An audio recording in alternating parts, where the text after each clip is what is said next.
साबिक वज़ीर-ए-आज़म इमरान खान की साबिक अहलिया और पाकिस्तानी निजात बरतानवी सहाफ़ी रेहाम खान ने हाल ही में अपनी तीसरी शादी से मुताल्लिक इंकशाफ किया है कि दूसरी तलाक के बाद इब्तदाई तौर पर उन्होंने सोच लिया था कि वो किसी पाकिस्तानी शख्स से दोबारा शादी नहीं करेंगी। माजी में BBC और दीगर इदारों से बहैसियत ब्रॉडकास्टर वाबस्ता रहने वाली 50 साला सहाफ़ी रेहाम खान ने दिसंबर 2022 में 36 साला मिर्जा बिलाल बेग से तीसरी शादी की थी। उन्होंने पहली शादी 1990 में की थी जो 2005 में तलाक पर खत्म हुई। उनकी पहली शादी से 3 जवान साला बच्चे भी हैं जो कि बरतानिया में मुकीम हैं। रेहाम खान ने दूसरी शादी जनवरी 2015 में पाकिस्तान तहरीक इंसाफ के चेयरमैन और साबिक वज़ीर-ए-आज़म इमरान खान से की थी, मगर 10 माह बाद ही उनके दरमियान अक्टूबर 2015 में तलाक हो गई। इमरान खान से शादी और तलाक के बाद ही रेहाम खान को आलमी सतह पर शोहरत मिली। वो फिल्म प्रोडक्शन में भी किस्मत आजमाई कर चुकी हैं। अब हाल ही में उन्होंने मिर्जा बिलाल बेग से तीसरी शादी से मुतालिक पहली बार तफसीली गुफ्तगू की है। रेहाम खान ने YouTube पॉडकास्ट में शिरकत की थी। मिर्जा बिलाल बेग से पहली मुलाकात और शादी करने के पीछे वजूहात के बारे में बात करते हुए रेहाम खान का कहना था कि हमारी कहानी इतनी बोरिंग है कि हमारे खानदान ने हमें मशवरा दिया था कि असल कहानी किसी को न बताएं, क्योंकि बिलखसूस पाकिस्तानी नौजवानों को ये कहानी दिलचस्प नहीं लगेगी। उन्होंने कहा कि बिलाल से शादी करने की बुनियादी वजह मेरी उनसे अच्छी बातचीत थी। हम दोनों एक दूसरे से लंबे दौरानिये तक आसानी से बात कर सकते हैं। हम दोनों की बातें ही खत्म नहीं होती और बातों बातों में हमने एक दूसरे को शादी के लिए प्रपोज किया।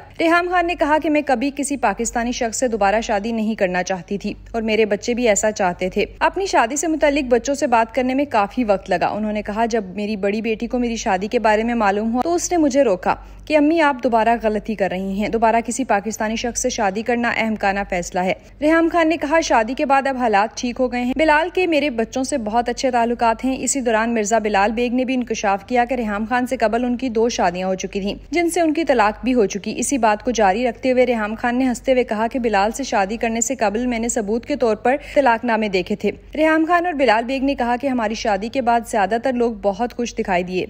रेहाम खान ने कहा कि कम उम्र मर्द से शादी कोई नई बात नहीं है। मेरे अलावा भी कई लोगों ने ऐसी शादियां कर रखी हैं, लेकिन वो अवामी शख्सियात नहीं है। मेरे ख्याल में अगर बिलाल शादी के फैसले पर मजबूती से खड़े ना होते तो शायद दूसरे लोगों का मुझसे रवैया मुख्तलिफ होता। आज लोग मुझसे इज्जत के साथ पेश आते हैं क्योंकि बिलाल ने मुझे सबके सामने मुंतखब करने का फैसला किया।